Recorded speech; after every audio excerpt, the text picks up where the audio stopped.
لله الحمد لله الذي زين النبيين بحبيبه المصطفى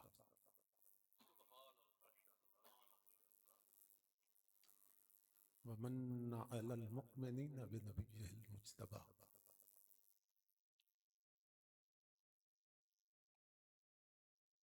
الصلاة والسلام على سيدنا ومولانا محمد خير البرى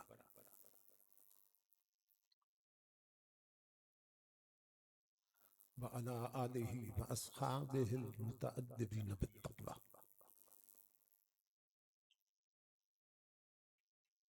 أما بعد، أعوذ بالله السميع العليم من الشيطان اللعين الرجيم. بسم الله الرحمن الرحيم.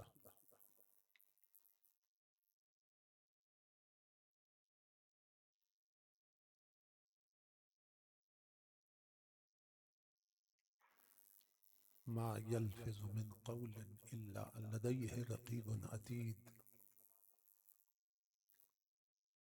صدق الله مولانا العظيم. إن الله وملائكته يصلون على النبي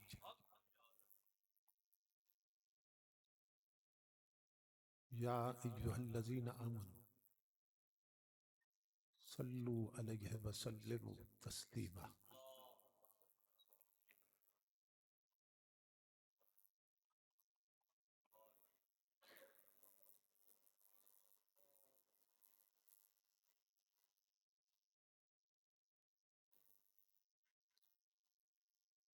لائق صد احترام سرمایہ ملت یادگار اسلاف شیخ طریقت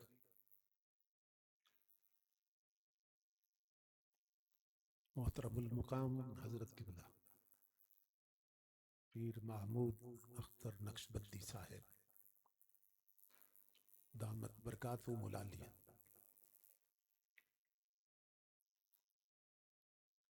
نمونہ اسلاف امین فیضان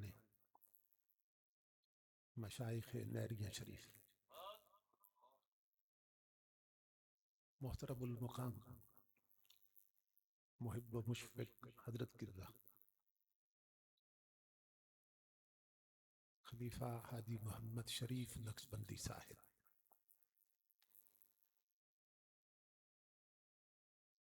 دامت برکاتہم القدسیہ،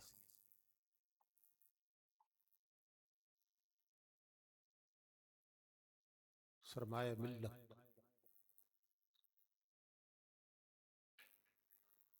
حضرت علامہ صاحبزادہ ثاقب شریف الازہری صاحب زید مجدو، اور دیگر معزز مشائخ و علماء کرام اور معظم حاضرین و سامعین، اللہ رب العزت کا لاکھ لاکھ شکر ہے کہ جس نے اپنی توفیق خاص سے آپ کو اور مجھے آج کی اس عظیم الشان اور کثیر البرکات ذو جہتین کانفرنس میں حاضری کا شرف عطا کیا۔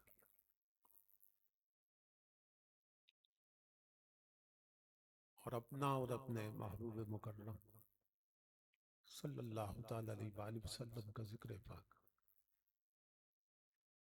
اور پیغام عظیم سننے اور سنانے کی توفیق عطا فرمائی۔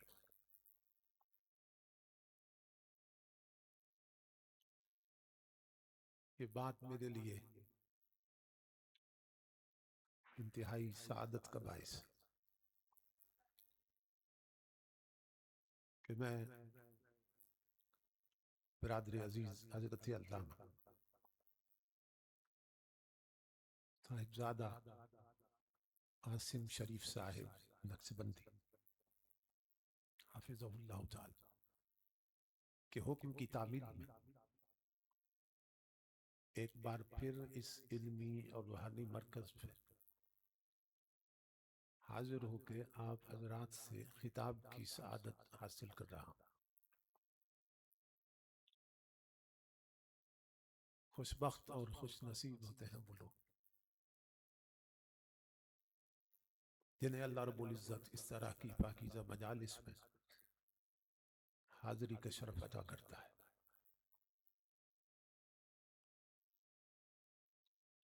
ان مجالس میں خود آیا نہیں جاتا بلکہ بلایا جاتا ہے۔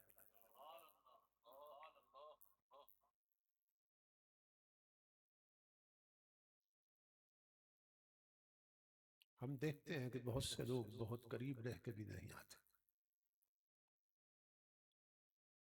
اور بہت سے لوگ بہت دور سے پہنچ جاتے ہیں۔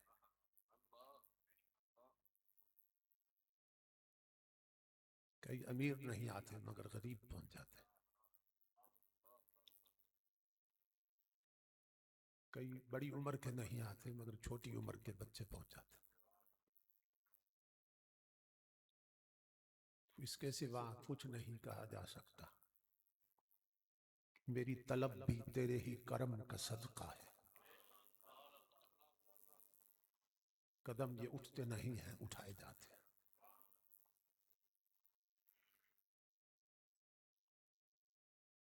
نبی اکرم صلی اللہ تعالی علیہ وآلہ وسلم کا ارشاد گرامی ہے،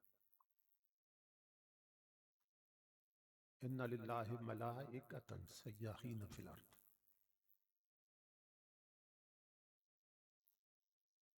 اللہ رب العزت کے کچھ فرشتے ایسے ہیں کہ جو زمین پہ گھومتے رہتے ہیں اور اہل ذکر کو ڈھونڈتے رہتے ہیں۔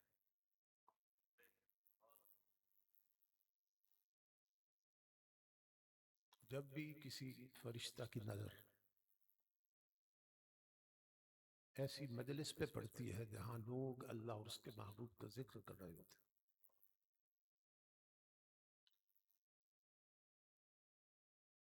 تو وہ باقی فرشتوں کو آواز دیتا ہے، ہلموا الی حاجتکم، ادھر آؤ، جن کی تلاش میں نکلے تھے وہ مل گئے۔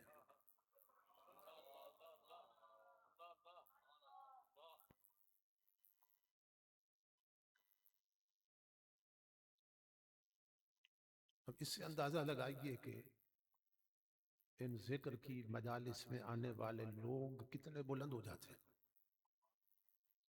کہ نوری خاکیوں کی تلاش میں نکلے۔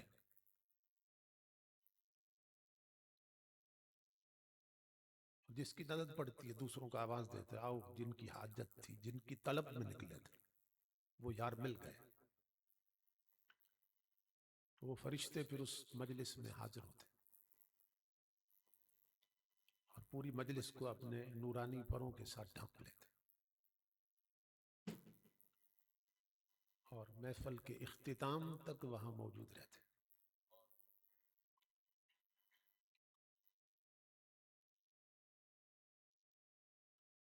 جب مجلس ختم ہوتی ہے تو وہ بندوں کے اعمال لے کر جو اس مجلس میں انہوں نے سر انجام دیے ہوتے ہیں اللہ رب العزت کی بارگاہ میں پیش کرنے کے لیے آسمانوں کی طرف لوٹتے ہیں تاکہ بندوں کے اعمال پیش کیے جائیں اللہ رب العزت کی بارگاہ۔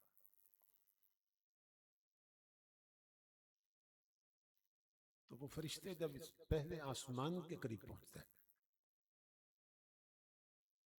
دروازہ کھلتا ہے تو وہ اندر داخل ہونا چاہتے ہیں، وہ دیکھتے ہیں کہ فرشتوں کی کچھ ٹولیاں اوپر سے نیچے آ رہی ہوتی، تو جو نیچے سے اوپر جا رہے ہیں وہ ان سے پوچھتے ہیں تم کہاں جا رہے ہو؟ وہ کہتے ہیں کہ پہلے تم بتاؤ تم کہاں گئے تھے؟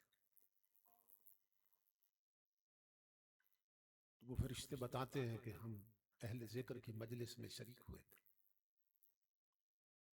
اللہ والوں کی صحبت میں بیٹھے تھے اور ان کے اعمال لے کر اللہ کی بارگاہ میں پیش کرنے جا رہے ہیں۔ اب تم بتاؤ تم کہاں جا رہے ہو؟ نیچے۔ وہ جو اوپر سے نیچے آ رہے ہوتے ہیں وہ فرشتے کہتے ہیں کہ اللہ کی عزت کی قسم، جن کے اعمال لے کر تم اوپر جا رہے ہو انہی کی بخشش کی سندیں لے کے ہم نیچے جا رہے ہیں۔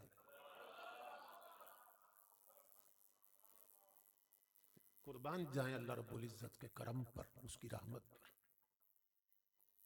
کہ بندوں کے اعمال فرشتوں نے ابھی اس کی بارگاہ تک نہیں پہنچائے کہ مقبولیت کے پروانے پہلے ہی جاری کر دیا گیا۔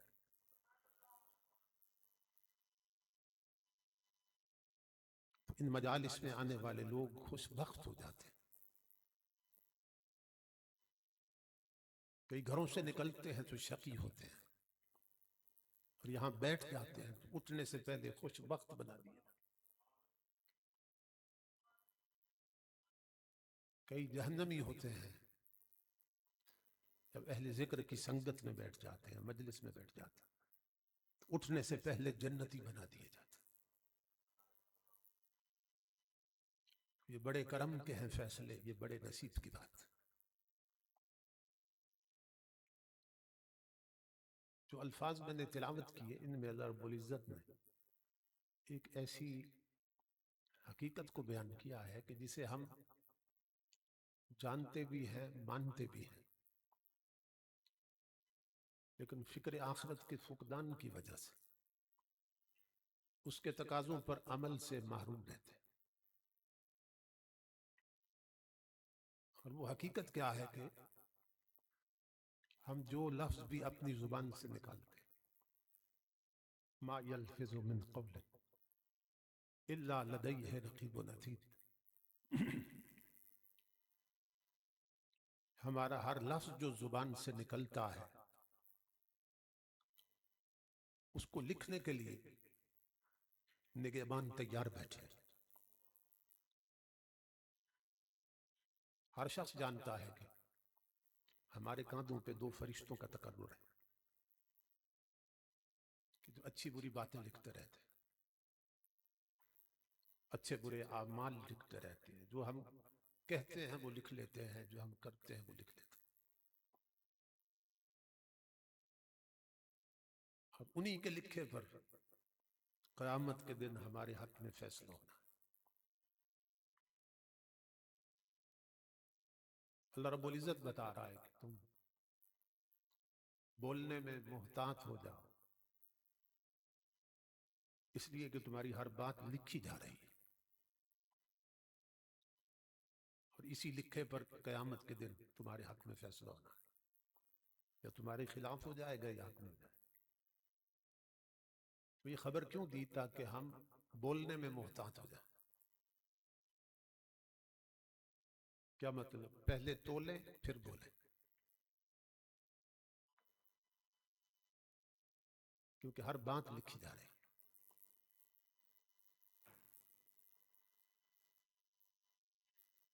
ہماری غفلت کا حال یہ ہے کہ ہم بہت زیادہ بولتے ہیں اور غلط بولتے ہیں، اور اس کی پرواہ نہیں ہوتی اور اس کا دھیان نہیں رہتا کہ ہم جو بول رہے ہیں وہ لکھا جا رہا ہے۔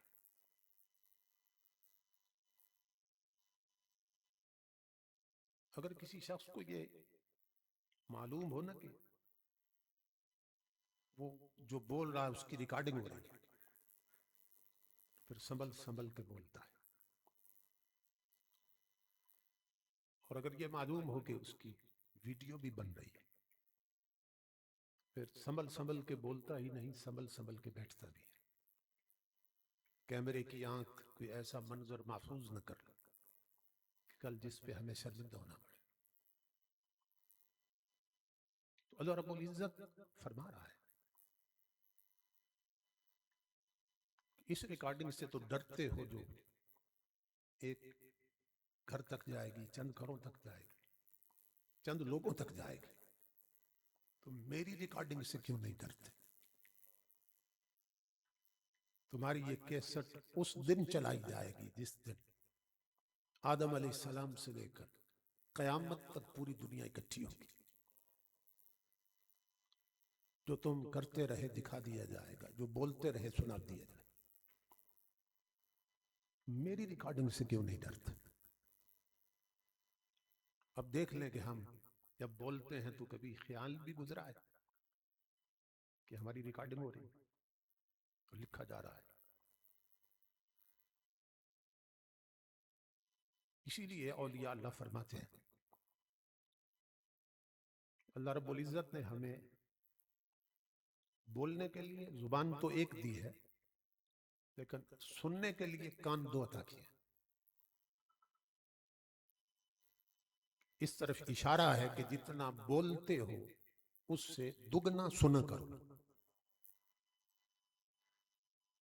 اگر بولو تو پہلے تولو پھر بولو. نبی اکرم صلی اللہ تعالی علیہ وآلہ وسلم فرماتے ہیں کہ انسان جب بولتا ہے نا تو بے دہانی میں کبھی ایسی بات بھی کر جاتا ہے جو اس کے جہنمی ہونے کا باعث بن جاتی،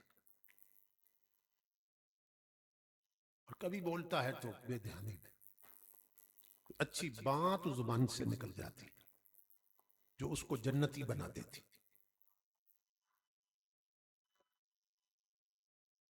یہ گفتگو کتنی اہم ہوتی ہے. اسی لیے بزرگ فرماتے ہیں کہ جو کان ہے نا، کان، ان کی جو شکل ہے، سٹرکچر، یہ اللہ پاک نے سیپیوں جیسا بنایا ہے. جیسے سمندر میں سیپیاں ہوتی ہیں، کانوں کی شکل سیپیوں جیسی ہے. شو پیس کے طور پہ لوگ اپنے گھروں میں رکھتے ہیں سیپیاں. تو سیپیوں میں کیا بنتا ہے؟ سیپیوں میں موتی بنتے ہیں.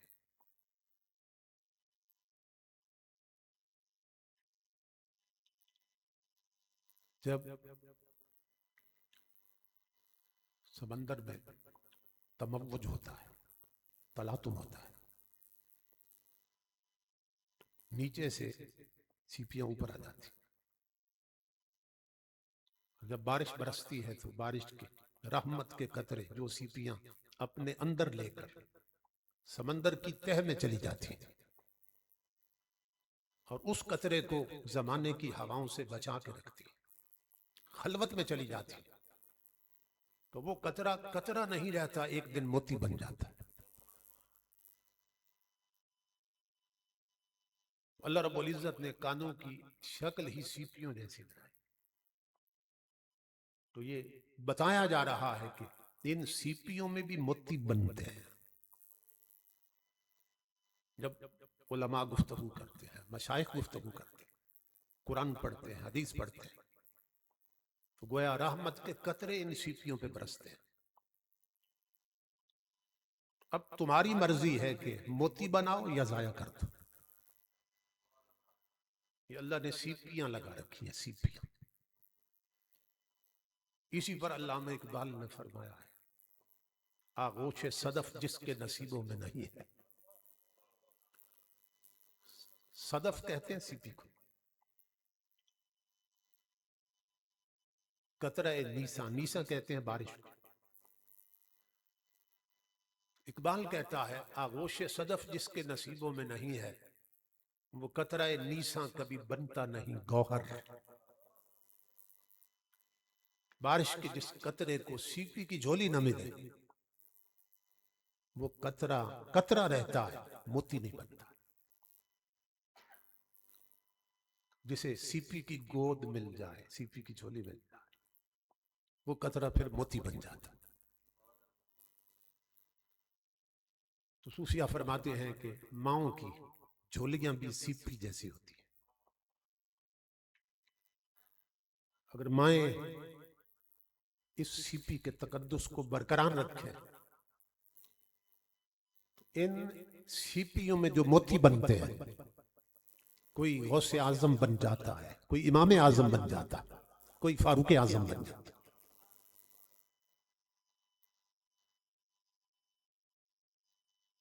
تو یہ سیپیاں ہیں، ماؤں کی جھولیاں سیپی بنتی رہی، اولیاء پیدا ہوتے رہے، اللہ والے جنم لیتے رہے۔ حیدرآباد دکن کا اسٹیج تھا،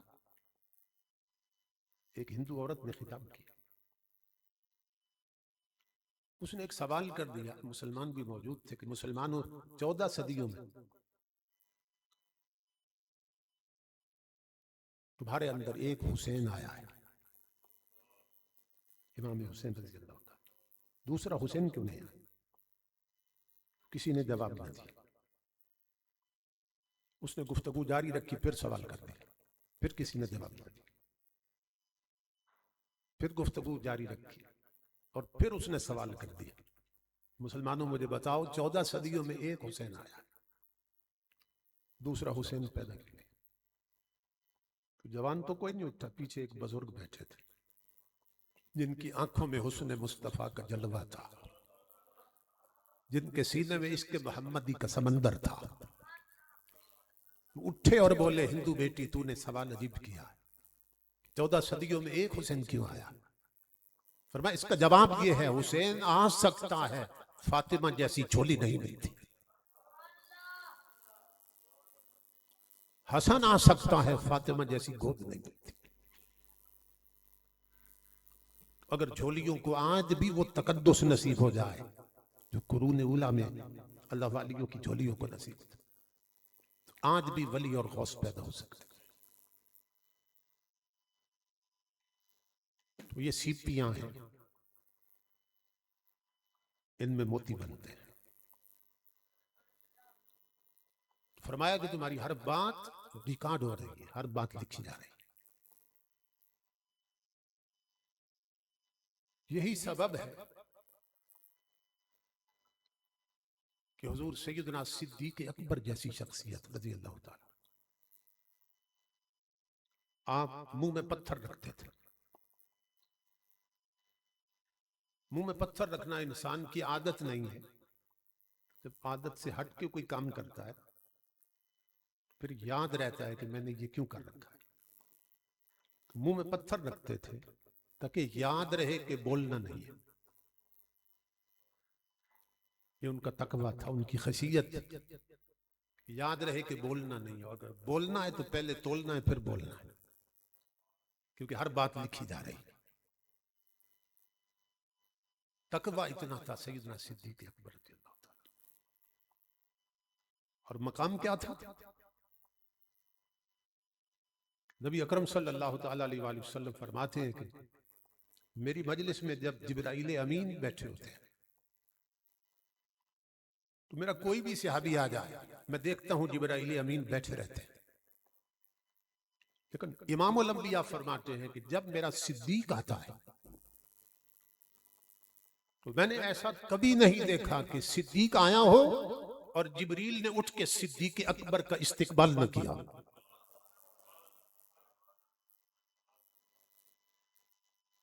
مقام یہ ہے سیدنا صدیق اکبر رضی اللہ تعالیٰ، لیکن خشیت کیا ہے، تقویٰ کیا ہے کہ منہ میں پتھر رکھتے ہیں۔ اسی طرح حضرت عبداللہ ابن مسعود فقہاء صحابہ میں سے، علماء صحابہ میں سے، وہ بھی منہ میں پتھر رکھتے ہیں تاکہ یاد رہے کہ بولنا نہیں ہے، اگر بولنا ہے تو پہلے تولنا ہے پھر بولنا ہے۔ یہ تقویٰ تھا ان لوگوں کا، حالانکہ ان کا مقام یہ تھا کہ وہ جب بولتے تھے نا تو وہ بول کے چپ کر جاتے تھے، اور جو وہ کہہ چکے ہوتے وہی قرآن بن کے اتر آتا تھا۔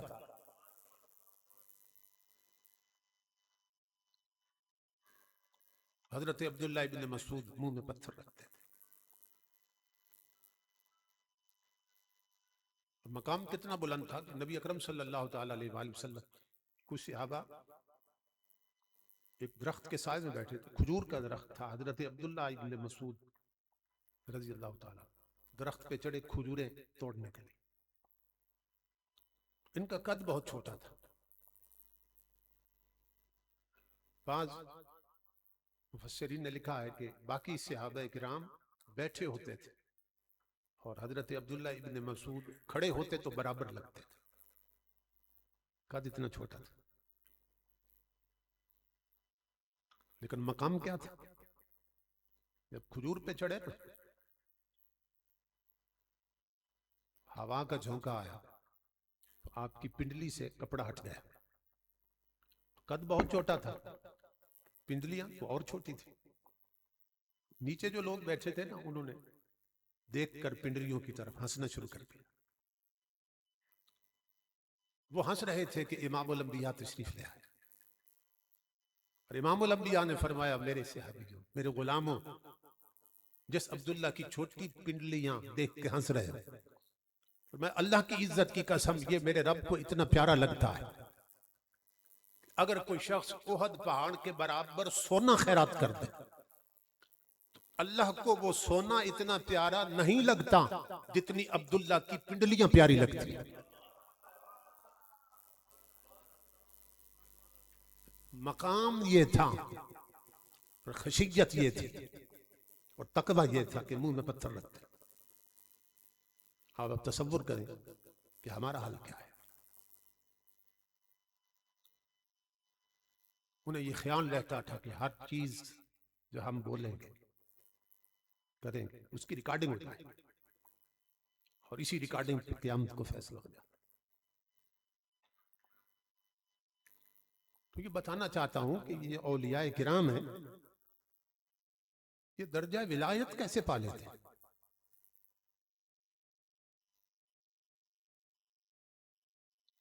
تو یہ تعلیمات ہیں جن پہ عمل پیرا ہوتے ہیں.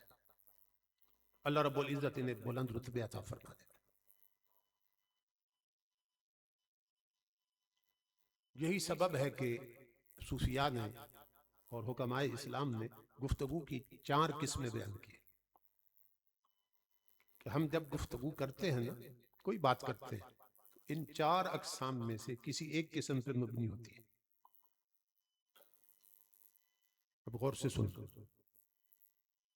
یہ ہماری تربیت کے لیے تاکہ ہم جان سکیں کہ ہماری گفتگو کا تعلق کس قسم کے ساتھ ہے.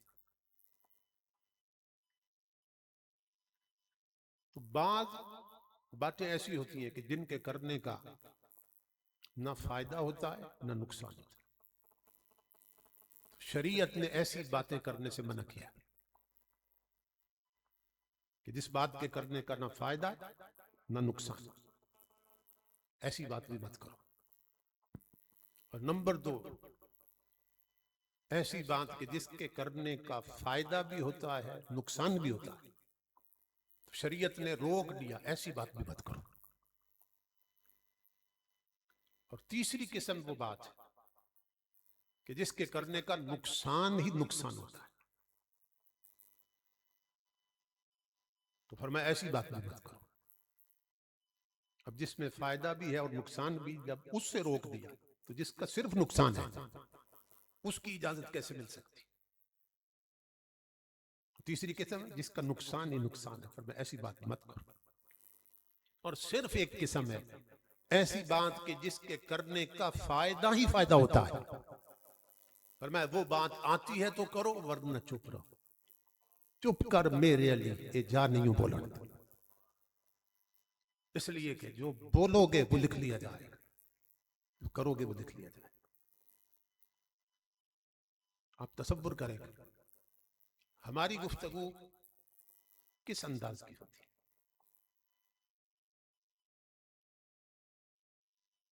جلال پور پیر والا میں ایک اللہ کے ولی گزرے، حضرت حافظ فتح محمد رحمت اللہ تعالی. انہوں نے جب قرآن پاک میں یہ پڑھا نا، جو معلم الملکوت تھا وہ شیطان کیسے بنا، فرشتوں کا ہیڈ تھا، وہ مردود کیسے ہوا. پڑھا انہوں نے قرآن پاک میں جب اللہ رب العزت نے فرشتوں کو حکم دیا کہ آدم علیہ السلام کو سجدہ کرو، اسجدوا لآدم، قرآن کہتا ہے فسجد الملائکۃ کلہم اجمعون الا ابلیس، تمام فرشتے آدم علیہ السلام کے سجدے میں گر گئے سوائے ابلیس کے، اس نے سجدہ نہیں کیا۔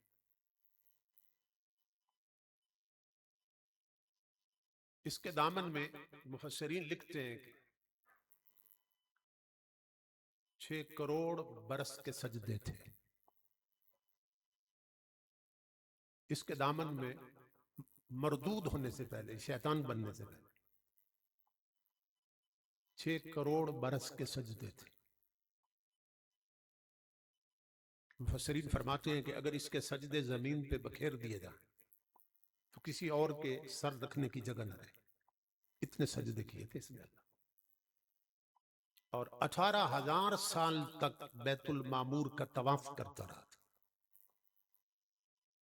جس طرح زمین پہ کعبہ شریف ہے نا ہمارا قبلہ، اسی طرح بالکل اس کے اوپر آسمانوں پہ بیت المعمور ہے جو فرشتوں کا کعبہ ہے، فرشتوں کا قبلہ ہے۔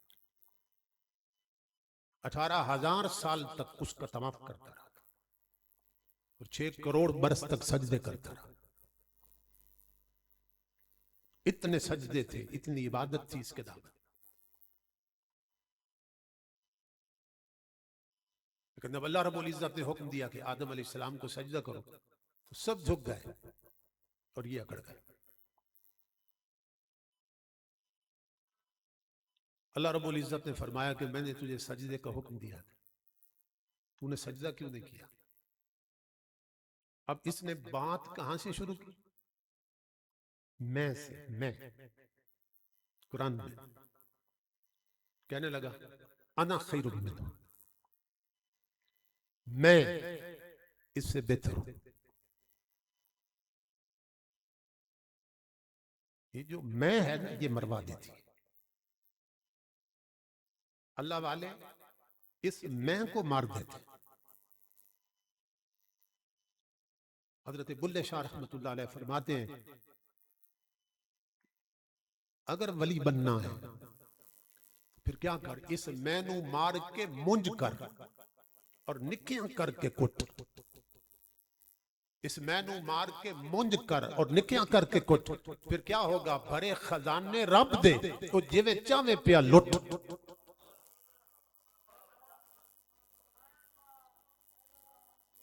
اس میں نو مار کے منج کر اور نکیاں کر کے کٹ، ایسے کوٹ اسے کہ پھر اٹھ نہ سکے، یہ میں ختم ہو جائے، میں مر جائے۔ اس نے بات ہی میں سے شروع کی۔ توسہ شریف میں حضرت پیر پٹھان رحمت اللہ تعالی علیہ ان کا عرس شریف تھا، تو لوگ جا رہے تھے مزار شریف کی طرف زیارت کے، انہوں نے دیکھا ایک فقیر بیٹھا ہے، کافی دیر سے ایک نعرہ لگا رہا تھا، اور نعرہ کیا تھا، وہ ہر بندے کی طرف دیکھتا تھا اور پوچھتا تھا عید ہوسی کڈاں، عید ہوسی کڈاں۔ لوگ اسے پاگل سمجھ کے گزر رہے تھے، ایک ہی نعرہ ہے جو لگائے جا رہا ہے۔ اس سے اگلے درجے کا ایک فقیر آ گیا جو اس سے بھی بڑا فقیر تھا، وہ اس کے سامنے آ کے بیٹھا، اس نے کہا کیا پوچھتا ہے؟ کہنے لگا عید ہوسی کڈاں۔ اس نے کاندھے پہ ہاتھ رکھ کے جھٹکا دیا، اس نے کہا عید ہوسی اڈاں یار مل سی جڈاں۔ عید اس دن ہوگی جس دن یار مل جائے گا، عید ہوسی اڈاں یار مل سی جڈاں۔ وہ لگا کے آگ چلے گئے، جو لگی ہوئی ہے بجھ گئی۔ اس فقیر نے اس کا کانٹا ہی بدل دیا، پہلے چیخ رہا تھا عید ہوسی کڈاں، اب رونے لگ گیا اور ہر بندے سے پوچھتا تھا لوگوں دسو یار مل سی کڈاں، یار مل سی کڈاں۔ اب یہ نعرہ لگا رہا. عام لوگ ہنس رہے تھے، پہلے کچھ اور کہہ رہا تھا، اب یہ کہہ رہا. کچھ وقت گزرا کہ پہلے فقیر سے بھی بڑا فقیر آ گیا. سامنے بیٹھا، اس نے آنکھوں میں آنکھیں ڈالی. اس نے کہا کیا کہتے ہو؟ کہنے لگا عید ہو سی کا ڈان.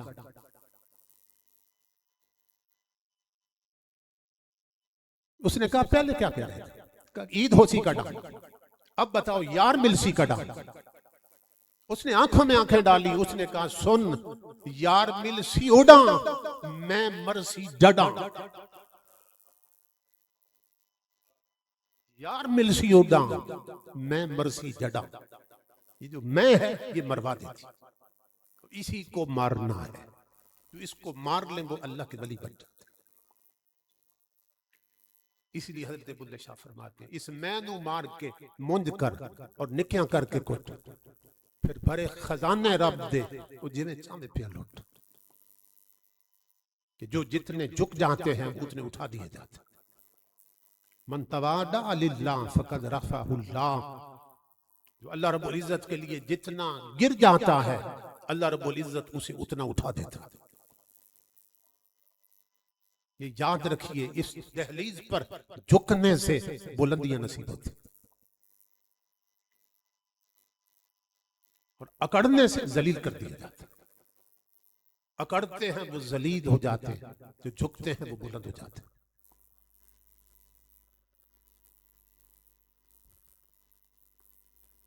امام الانبیاء کے غلام ہم نے اپنی آنکھوں سے دیکھا. کئی بڑے بڑے آفیسر مر گئے، صدر اور وزیر مر گئے، قبروں کی طرف کوئی دیکھنا پسند نہیں کرتا. جرنیل مر گئے، یونیفارم میں تھے، میڈل لگے، وردی پہنی، لیکن مر گئے تو قبر کی طرف کوئی دیکھنا پسند نہیں کرتا. ختم ہو گئے. لیکن اللہ کے ولیوں کی چوکھٹ پہ چلے جائیں، میرے داتا نے ایک دن بھی وردی نہیں پہنی، ہر وردی والا داتا کو سلامی دے رہا ہے.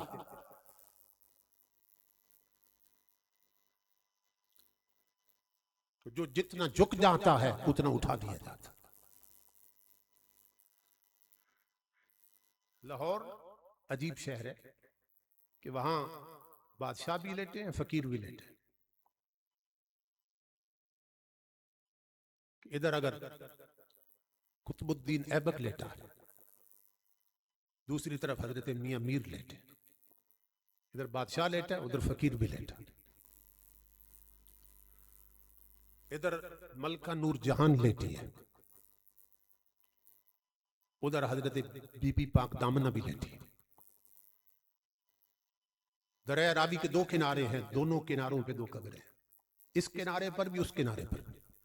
اس کنارے پہ تخت والا لیٹا ہے، اس کنارے پہ پگڑی والا لیٹا ہے. اس کنارے پہ محل والا لیٹا ہے، اس کنارے پہ جھکی والا لیٹا ہے. اس کنارے پہ وہ لیٹا ہے جو تخت پہ بیٹھتا تھا، اور اس کنارے پہ وہ لیٹا ہے جو محمد عربی کے مصلی پہ رہتا تھا. امام الانبیاء کے غلاموں، اس کنارے پہ جہانگیر لیٹا ہے اور اس کنارے پہ داتا میرے مصطفیٰ کا فقیر لیٹا ہے. ہم لاہور گئے، ایک ہی دن میں دونوں جگہ پہ گئے. مقبرہ جہانگیر پہ گئے تو وہاں لان میں گدے اور کتے پھر رہے تھے، لیکن داتا مزار پہ گئے تو وہاں محمد عربی کا قرآن پڑھا جا رہا تھا. انہوں نے کہا کہ ایک صدی کی بات نہیں، کئی صدیاں ہو گئی، یہاں ہر وقت حضور کا قرآن پڑھا جاتا ہے. نہ امیروں کے نہ وزیروں کے دیے جلتے رہے فقیروں کے. یاد رکھیے، جو جتنے جھک جاتے ہیں اتنے بلند کر دیے جاتے ہیں، اتنے اٹھا دیے جاتے ہیں. جھکنے سے عظمت نصیب ہوتی ہے، اکڑنے سے ذلیل کر دیے جاتے ہیں. اور جو جتنا جھکتا ہے نا اتنا بلند ہوتا ہے. صحابہ کرام نے نبی اکرم صلی اللہ تعالی علیہ وآلہ وسلم سے سوال کیا، یا رسول اللہ صلی اللہ علیہ وسلم، انسان سب سے بڑھ کر اللہ کے قریب کب ہوتا ہے؟ نبی اکرم صلی اللہ تعالی علیہ وآلہ وسلم نے فرمایا کہ جب وہ سجدے میں ہوتا ہے، جب وہ سجدے میں ہوتا ہے اس وقت سب سے بڑھ کے اللہ کے قریب ہوتا ہے. توجہ طلب بات کہ سجدے میں سب سے بڑھ کے قریب کیوں ہوا؟ سجدے میں جب ہم اللہ رب العزت کی ذات کا تصور کرتے ہیں نا، اس کا تصور جہت فوق کے ساتھ آتا ہے،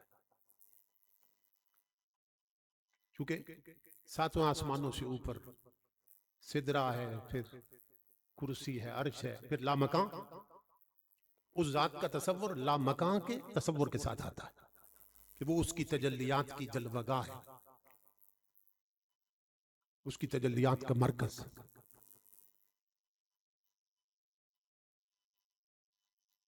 تو وہ سب سے بڑھ کر کب قریب ہوتا ہے؟ جب انسان سجدے میں ہوتا ہے.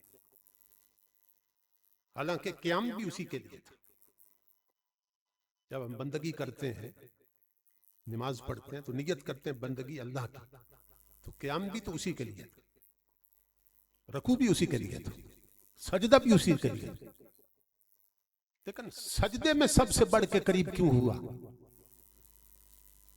صوفیہ فرماتے ہیں، اولیاء فرماتے ہیں، اس کا سبب یہ ہے اللہ رب العزت فرماتا ہے تو قیام میں تھا تو 6 فٹ کا تھا، رکوع میں گیا تو 3 فٹ کا رہ گیا، سجدے میں گرا تو 1.5 فٹ کا ہو گیا.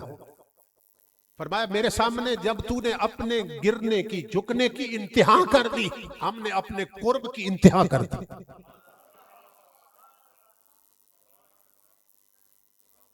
سمجھ تو نے اپنی عاجزی کی انتہا کر دی، ہم نے اپنے قرب کی انتہا کر دی.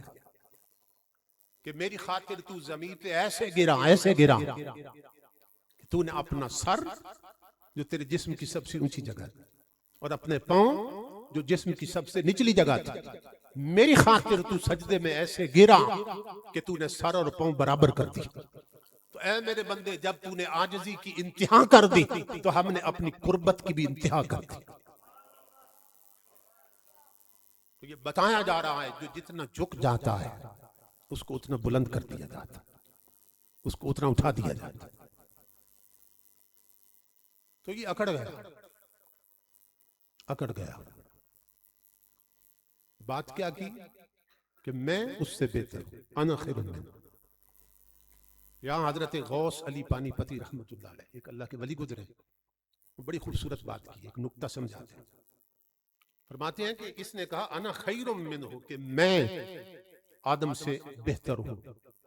فرماتے ہیں خیر تو خیر ہی تھی، مگر اس بدبخت نے خیر کے ساتھ انا لگا کے خیر کو بھی شر بنا دیا. اس نے کہا میں اس سے بہتر ہوں، میں آ گیا. بہتری کی دلیل کیا دی؟ کہنے لگا خلقتنی من نار و خلقتہ من طین، مجھے تو نے آگ سے بنایا ہے اور جسے سجدے کا حکم دے رہا ہے اسے مٹی سے بنایا. میں آدم سے بہتر ہوں. اب صوفیہ فرماتے ہیں کہ یہاں تک تو اس کی بات ٹھیک تھی، آدم علیہ السلام مٹی سے بنے ہیں، یہ آگ سے بنے، یہاں تک تو بات ٹھیک تھی. لیکن اس سے نتیجہ نکالنے میں غلطی کر گیا. اس نے اپنے بہتر اور برتر ہونے کا نتیجہ کیسے نکالا؟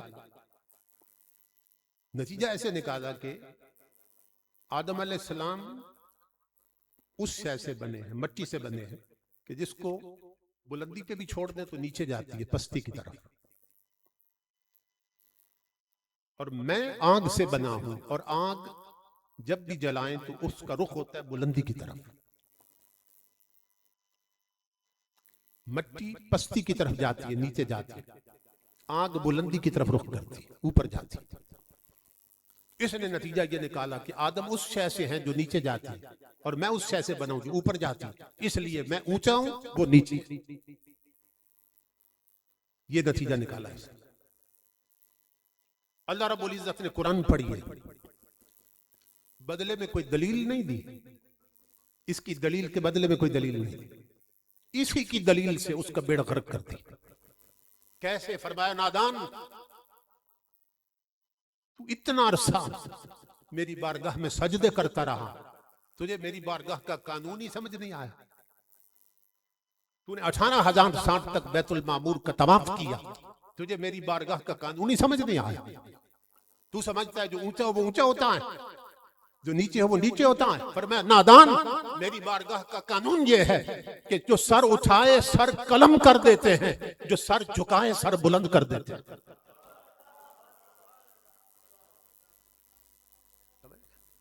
فرمایا میری بارگاہ کا قانون یہ ہے کہ جو سر جھکائے اس کو سر بلند کر دیتے ہیں، جو سر اٹھائے اس کا سر قلم کر دیتے ہیں۔ یہاں جھکنے والوں کو عزتیں ملتی ہیں، اکڑنے والوں کو ذلیل کر دیا جاتا ہے۔ اس لیے امام الانبیاء کے غلام، اگر ہم چاہتے ہیں کہ ہمیں بلندیاں نصیب ہوں تو ہمیں جھکنا سیکھنا چاہیے اللہ کی بارگاہ۔ 5 وقت آذان کی آواز آتی ہے مگر ہمارے کانوں پہ جوں تک نہیں رینگتی۔ مسجد ویران رہتی ہے، تو جب سے قوم نے جھکنا چھوڑ دیا اس کی عظمت بھی ختم ہو گئی۔ جھکنے سے عظمت نصیب ہوتی، اکڑنے سے قومیں بھی ذلیل ہو جاتی، افراد بھی ذلیل ہو جاتے۔ جو جتنا جھکتا ہے اتنا اس کو اٹھا دیا جاتا ہے، اتنا بلند کر دیا جاتا ہے۔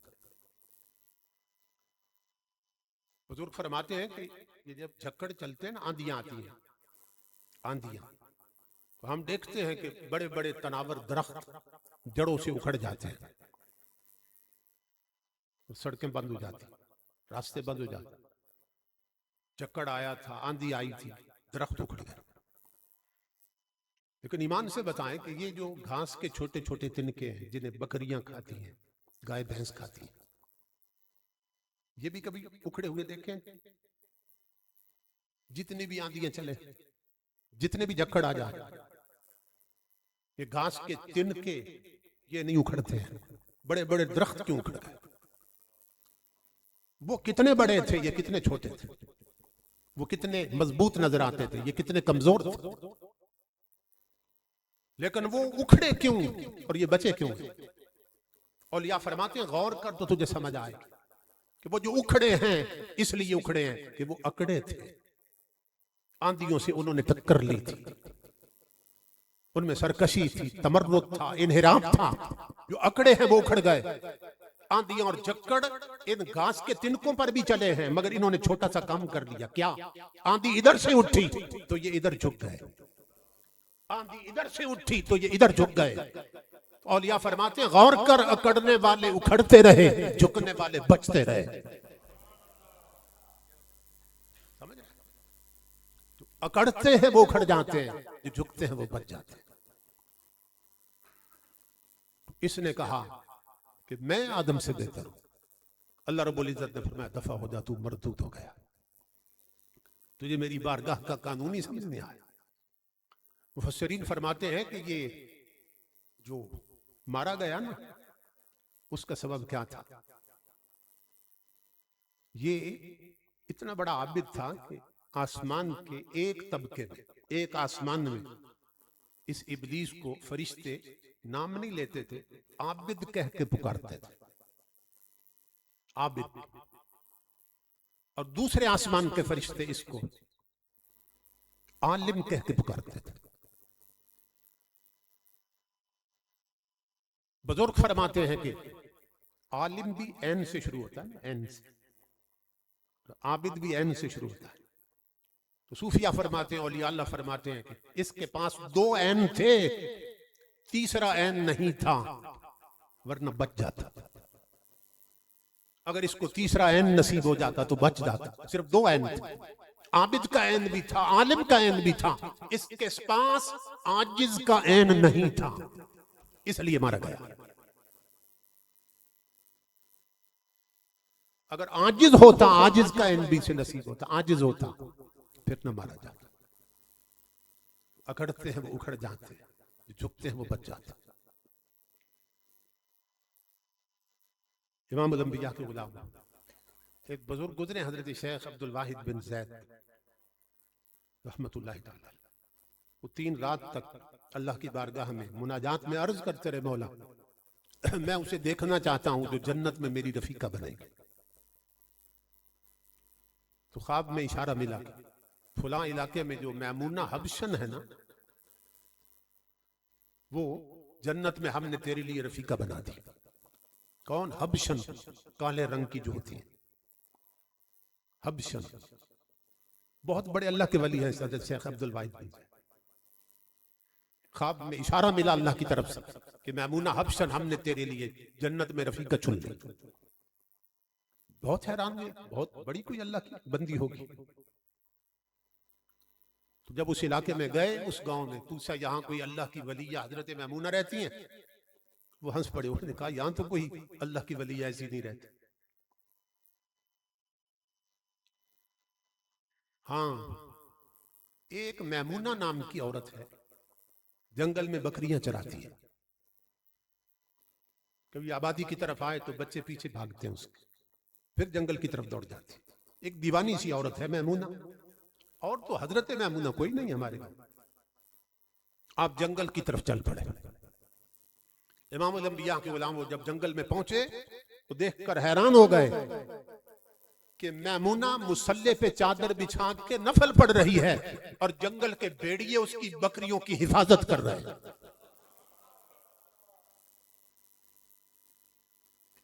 بھیڑیے جنگل کے اس کی بکریوں کی حفاظت کر رہے ہیں۔ پاس بیٹھ گئے۔ حضرت میمونہ نے جب سلام پھیرا، انہوں نے کہا السلام علیکم، انہوں نے کہا وعلیکم السلام یا عبد الواحد، نام لے کر انہوں نے کہا تم پر بھی سلام ہو اے عبد الواحد، اے عبد الواحد۔ حیران ہو گئے، کہنے لگے میمونہ یہ زندگی کی پہلی ملاقات ہے، میں اس علاقے میں کبھی نہیں آیا، تجھے کبھی نہیں ملا، تجھے میرا نام کس نے بتایا؟ حضرت میمونہ ہنس پڑی، فرمایا عبد الواحد جس نے بھیجا ہے اسی نے بتایا، جس ذات نے بھیجا ہے اسی نے بتایا۔ اور اپنا نام سن کے حیران ہو گئے۔ اگر کہو تو آدم علیہ السلام تک ساری پشتوں کے نام نہ لیتے کہ جو اسے پہچان لیتے ہیں وہ سب کچھ پہچان لیتے ہیں۔ حضرت عبد الواحد کہنے لگے میمونہ اب یہ تو بتا کہ یہ کیا منظر دیکھ رہا کہ بکریاں بھیڑیوں سے خوف کھاتی ہیں، بھیڑیے بکریوں کے دشمن ہوتے ہیں، اور یہاں جنگل کے بھیڑیے تیری بکریوں کی حفاظت کر رہے ہیں، یہ کیا ہے؟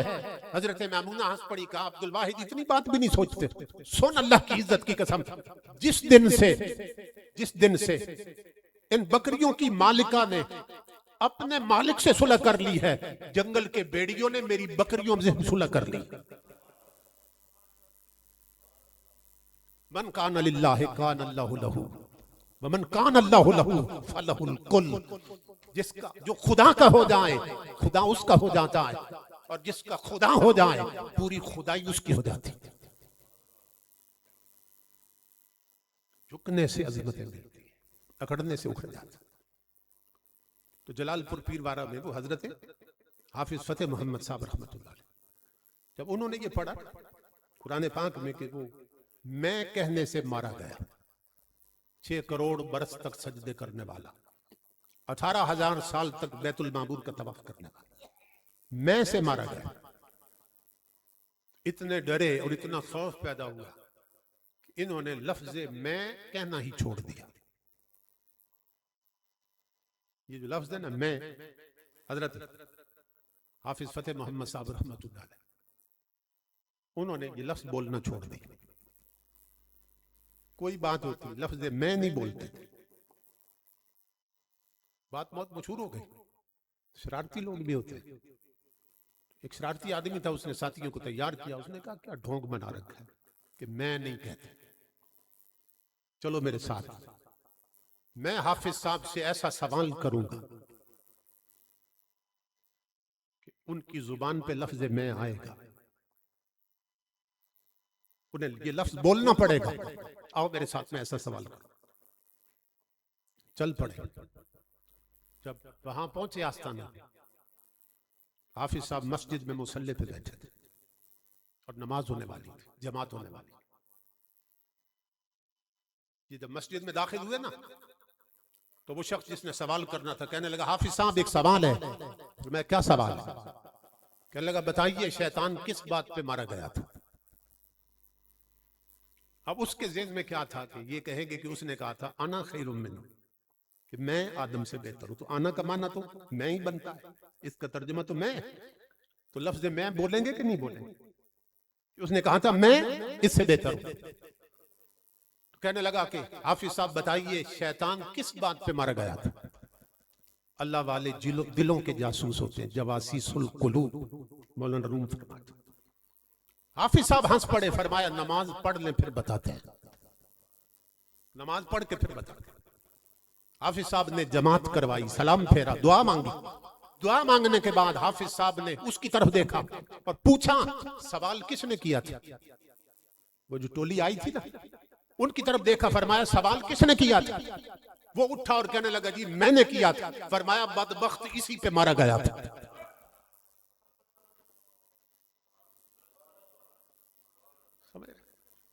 فرمایا سوال کس نے کیا تھا؟ کہنے لگا جی میں نے کیا تھا. فرمایا بدبخت اسی پہ رگڑا گیا تھا، اسی پہ مارا گیا. اسی لیے حضرت بلے شاہ فرماتے اس میں نو مار کے منج کر اور نکھیاں کر کے کٹ، پھر بڑے خزانے رب دے وہ جویں چاہے پیا لوٹ. اس دہلیز پہ جو جتنے گر جاتے ہیں، جتنے جھک جاتے ہیں، اتنے اٹھا دیے جاتے ہیں. تو جب تک امت محمدی اللہ کے حضور جھکتی رہی، امام الانبیاء کے غلام، اللہ رب العزت نے انہیں بلندیاں عطا فرمائیں، انہیں سر بلندیاں عطا فرمائیں. اور جب سے اس چوکھٹ پہ جھکنا چھوڑ دیا اس دن سے ہم ذلیل و رسوا ہو گئے. جھکنے سے عزتیں ملتی ہیں.